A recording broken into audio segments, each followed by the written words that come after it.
William, look at this. It was in the bottom of the box from the clock shop. What is it, Sarah? Another dusty ledger? No, it's a photograph, but it's wrong. Look at the background. That's the main reading room of the Whispering Library. That's impossible. No photographs were ever taken there. The librarian said light itself was reluctant in that place. Let me see. The quality is modern, digital print on old stock paper. But the image, that's definitely the library. And there are 2 people in it. 2 people with their backs to the camera, standing right where we stood. One of them has my hair, the exact same cowlick. And the other is my height, my posture. This isn't an old photo, Sarah. This is a picture of us. But there was no one else there. How could this exist? The temporal recoil from the clock shop. Alara said we were unraveled, smudged. What if it didn't just affect our sense of time? What if it affected time around us? You think we left an echo? A photographic echo? I think we need to go back to the library now. The drive feels shorter. Or maybe time is just less solid for us now. The woods don't seem as thick. The path is clear. It's like the land remembers us and is making way. Or it's drawing us in. After what we did, we're part of its ecology now. Predator or prey, I'm not sure. The door is different. The great oak door to the library. Look, it's sealed. Not with a lock, with a symbol. The same Ouroboros from the clock shop curtain, etched right into the wood, and it's glowing, faintly. Our wall, our reinforcement. It worked. It's physically manifesting. So why do I feel like we've been called to a crime scene? The door isn't locked. It swings open at a touch.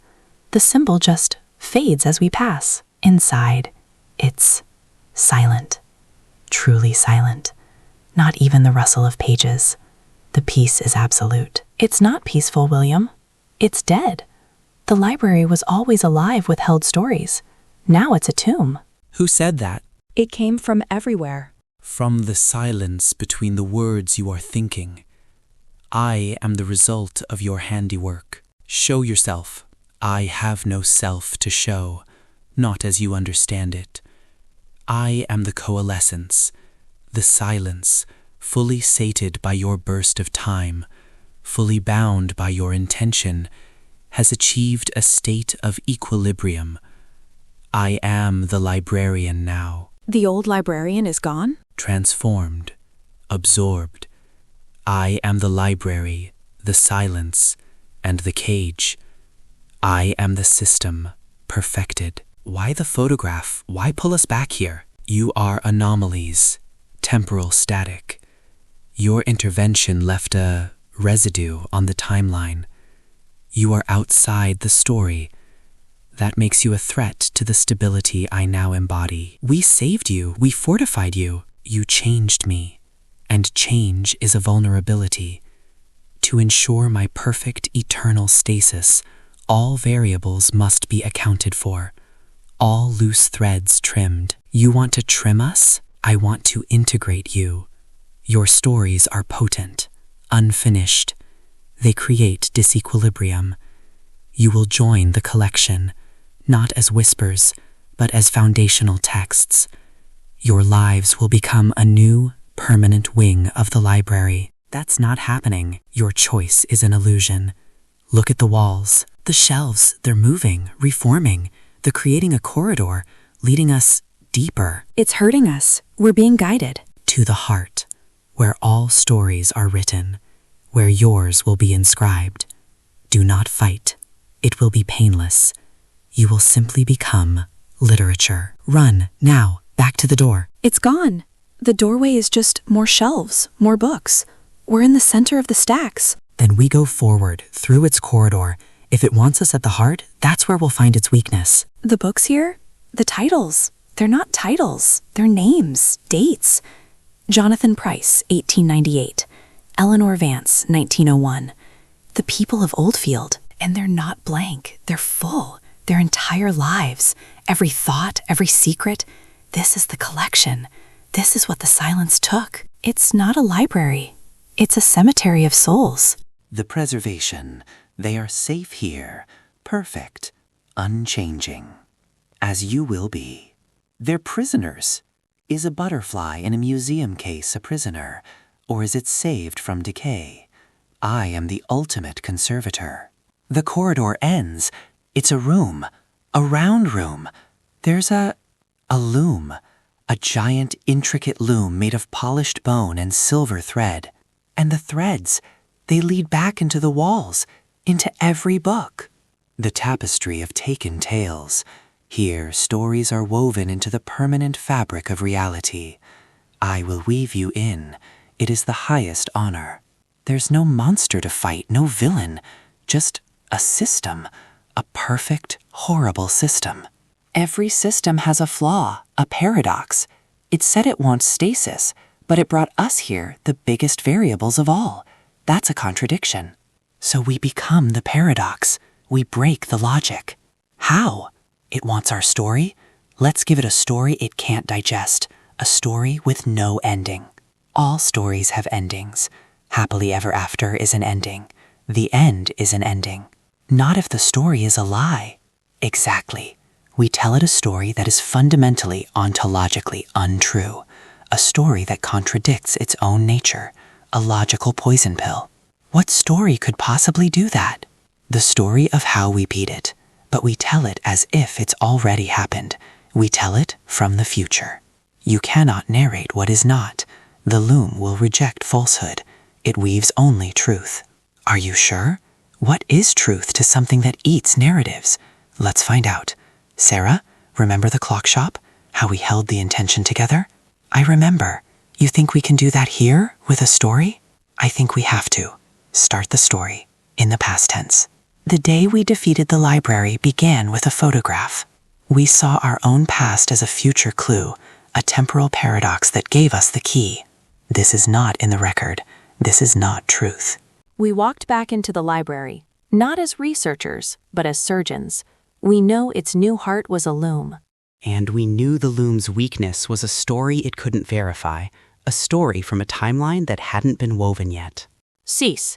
You are introducing narrative instability. So we stood before the loom, and we told it our tale, a tale of its own end. We described the loom unweaving, the silver threads snapping, the books falling silent forever. The voice, false. Probability, 0. This event is not foretold. The library, in its perfection, could not process a story of imperfection. It could not compute its own demise. The loom shuddered. The threads trembled. A crack appeared in the bone frame. And with a sound like 1,000 books slamming shut, the system broke. The silence was no longer a cage, but an emptiness. And in that emptiness, we were free. Story rejected. Paradox too great. William, look, the threads are fraying. It's working. The paradox is breaking it. The loom is dissolving, turning to dust. The books on the shelves, the writing is fading, unweaving. All tales. William, I'm here. What happened? We're in the round room, but the loom is gone. Just dust. The shelves are bare. The books are all blank or gone. We didn't just defeat it. We erased it. We unwrote the library. All those stories, all those people from Oldfield, they're free. Their stories are their own again, out there in whatever comes after. We didn't destroy them. We gave them back. The library's just a building now. An empty, quiet building. Let's go home, Sarah. Our story isn't over, and I intend to keep writing it. It's been a month. We're recording this in our flat. The quiet here is normal. It's just quiet. But things aren't right. We erased the library. We broke the loom. We should feel victorious, settled. Instead, we feel unwritten, like our own outlines are blurry. People at the supermarket sometimes look through me.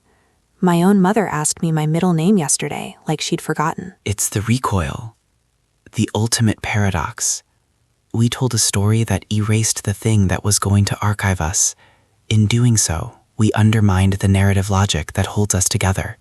We're losing our place in the story. What does that mean practically? It means our past is becoming less real. Our memories are getting fuzzy around the edges.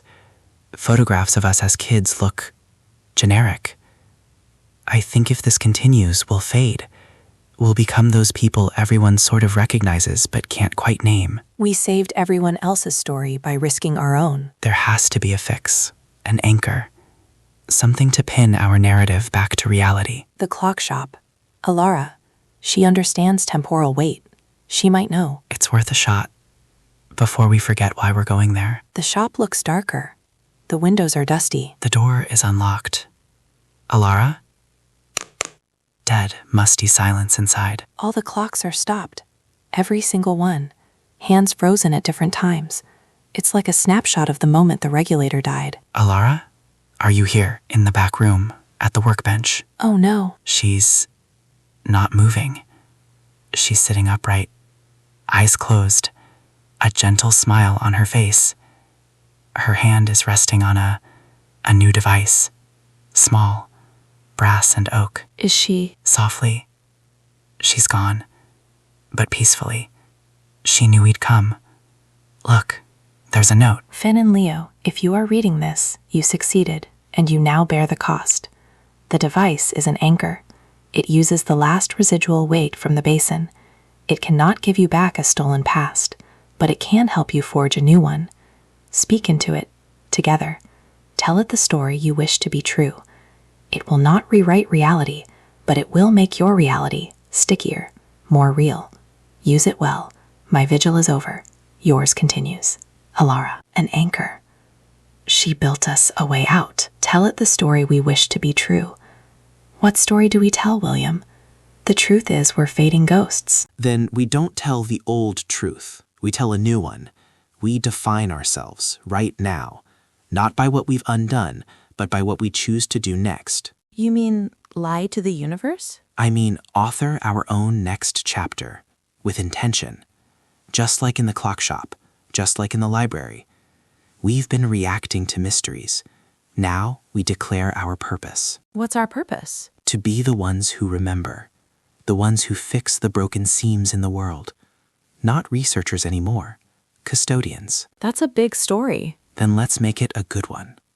Place your hand on the device with me. Ready? Ready. We are Finn and Leo Cresswell. We are the ones who walked into the whispering dark and asked it to be quiet. We are the ones who stilled the hungry clock. We are not ghosts. We are not echoes. We are the anchor point. Our past is what we carry. Our future is what we build. We remember Oldfield, so it is not forgotten. We remember the clock shop, so its lesson remains. We remember the library, so its silence has meaning. We are here. We are real. I feel solid.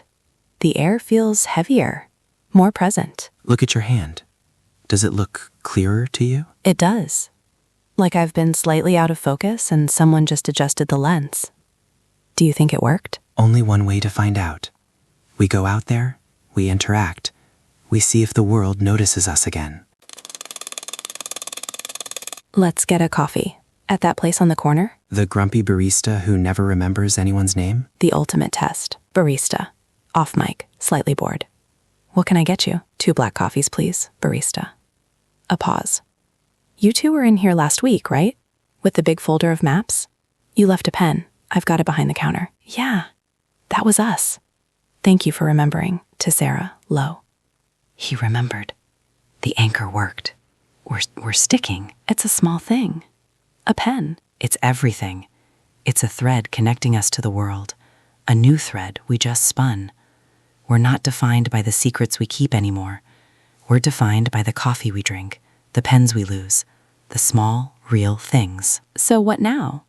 Do we look for the next crack in the world? No, not yet. Now we live. We build a life that's real enough, solid enough, that if a crack does appear, we'll have something worth protecting. A home, a story of our own making. I like that story. Then let's go write it. One boring, beautiful, real day at a time. So that's where we leave it. For now. The custodians are clocking off. The archive is closed. Thanks for listening to our story. Go make your own. Thank you so much for spending your time with us today. Truly, every episode feels special because you show up, listen, and make this community what it is. William and I pour our hearts into these conversations, and knowing that you're out there, tuning in, growing with us, and sharing your thoughts, it means more than we can ever say. Before we wrap up, I want to remind you of something important. This podcast isn't just something you listen to, it's something you're a part of.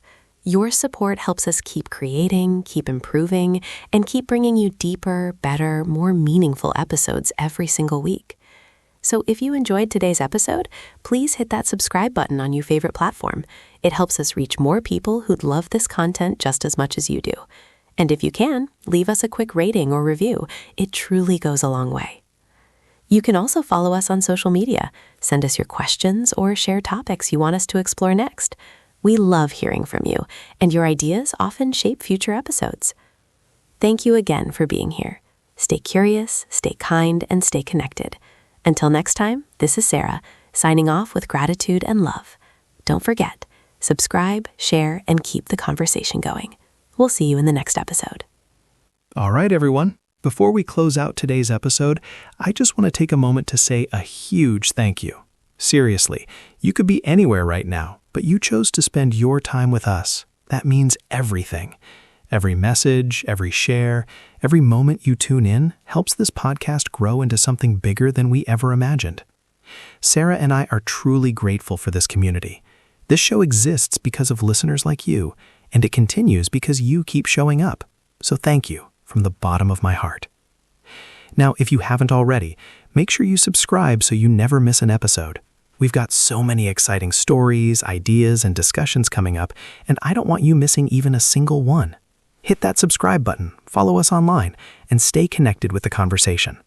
And if you enjoyed today's episode, take just a few seconds to leave a rating or a short review. It helps more than you know. It pushes the podcast forward and helps new listeners discover our community. We always want to hear from you too. Drop your episode suggestions, your questions, or your thoughts. You inspire so much of what we create. All right, that's it for today. Thank you again for listening. Stay inspired, stay motivated, and remember to subscribe. This is William, signing off, and I'll see you in the next episode.